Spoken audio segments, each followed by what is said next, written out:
This is Steve Ridgel, and at Hillcrest Church of Christ in Abilene, where I worship and I'm on staff, we do a Wednesday night class called the Jesus Journey, and right now we're talking about things Jesus did and what the things he did tell us about what it means to be on a Jesus journey, how to live for Jesus, how to do what Jesus did. What lessons are those for us? And so last Wednesday night we talked about the famous story of feeding the 5,000 with 5 loaves and 2 fish.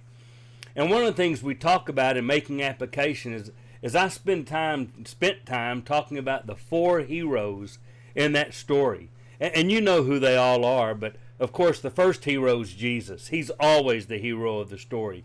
He's always the main character. Jesus, God, they are always, everything that happens is because of them. They're the ones that took 5 loaves, 2 fishes, and fed 5,000. The same Jesus we follow today. Wow. If Jesus and God could take 5 loaves and 2 fish and feed 5,000, why would I ever be worried about whether or not they can take care of me? My emotional needs, my physical needs, my spiritual needs.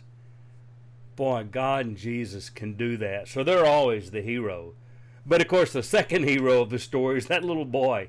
I don't know what he was thinking. I don't know if it was noon and he was hungry and he took his little lunch because 5 loaves, 2 fish. Maybe that was his family's picnic. I don't know where they got it. And he looks at it. I don't know if he looked around and saw people hungry.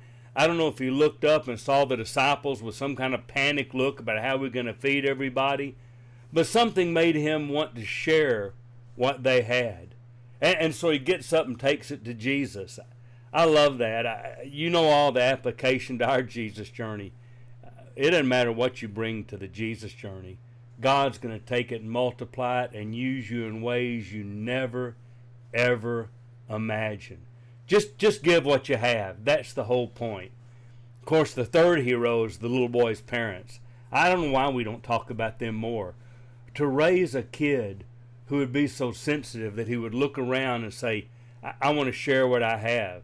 Now, I love those parents for a lot of reasons.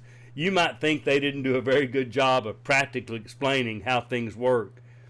But I love that if they saw him starting to leave and said, where are you going? And he said, well, I'm going to give this to Jesus to share with people. They didn't stop him. I love those parents. To raise a kid like that, to not stop him from following his Jesus dream. I love the fact that they didn't say, hey, son, that's great, but don't you know that's not going to help at all. I love them if they said, great, go take it. I love them that they didn't say, oh, son, that's ours. If you give that away, we won't eat. And so if we had any left over, we'd share it, but first take care of us. There are just so many things about parents like that. I love that. That's the kind of parent and grandparent I want to be, that enable my kids and grandkids to follow their Jesus dreams. And of course, the fourth hero in the story is Andrew.